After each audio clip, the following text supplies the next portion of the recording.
Bismillahirrahmanirrahim. Assalamu alaikum students. Hope you all are doing well. Students, the topic of our today's lesson is square roots. Before we start our today's lesson, let's have a quick review of a few things that we have learnt previously. So, what is a square root? A square root of a number is a value that when multiplied by itself gives the same number.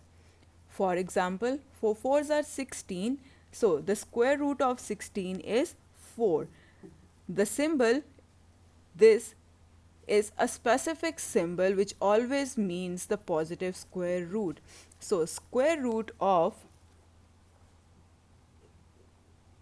number 16 is equal to 4, right?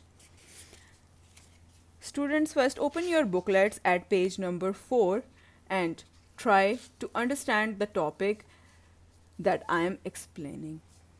Okay, in the first chapter, students, we have learned about the square roots of positive numbers only. In this chapter of integers, we will discuss the square roots of the negative numbers too. As we know, 5 square is equal to 5 into 5, and that is equal to 25. And so square root of 25 will be equal to 5, right? As you know, 5 into 5 is 25, right? Similarly, negative 5 into 5 is also equal to 25, because we know the if we multiply two negative integers, it will give us a positive result, right? That means 25 has two square roots. One is positive square root and one is negative square root, right? As I have mentioned, this is the specific sign we use for square root, right? And this symbol only means the positive square root. That means the square root of negative 25 is not possible, right? The square root of the negative numbers is not possible. Why? The reason of this is beyond your study level. We will discuss this in the next classes, right? Now, we can combine the positive and the negative square roots by writing a plus and a minus sign outside of the square root symbol, right?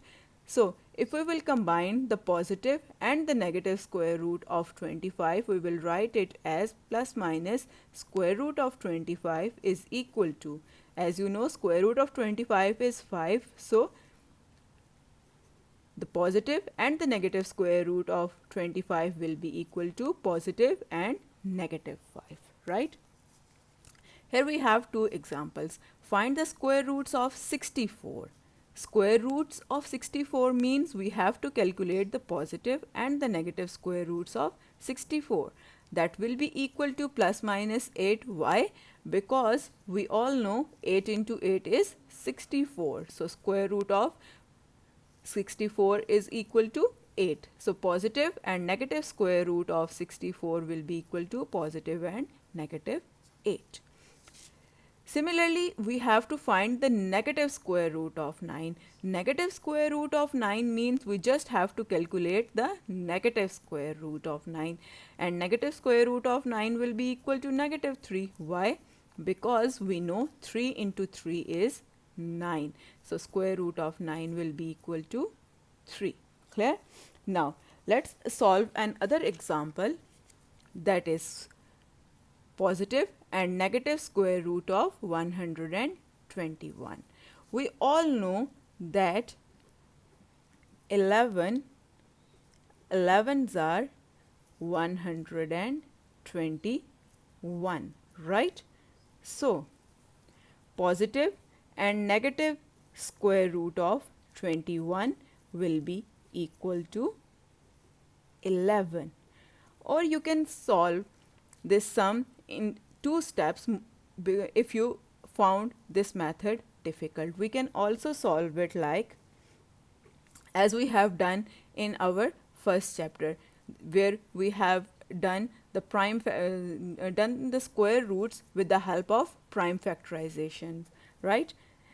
What we will do, positive and negative square root of 121 will be equal to, we will replace 121 with its factors, that is 11 into 11. We can write 11 into 11, it's repeating 2 times, so we can write it in index notation 11 square, and you all know square and square root both are the opposite operations of each other, so we will eliminate the square and square root and we will get 11 as our answer, right? There is two procedures to solve this sum. You can choose the procedure that you found easy, right? Okay, hopefully you have understand the procedure with the help of the examples I have done for you. Now you can solve the sums given in your booklet easily. Here you can see you have 6 sums given in your booklet. If you face any difficulty to solve these sums, you can leave a comment in the comment section. I'll try to solve your problem. Thank you. Take care. Allah Hafiz.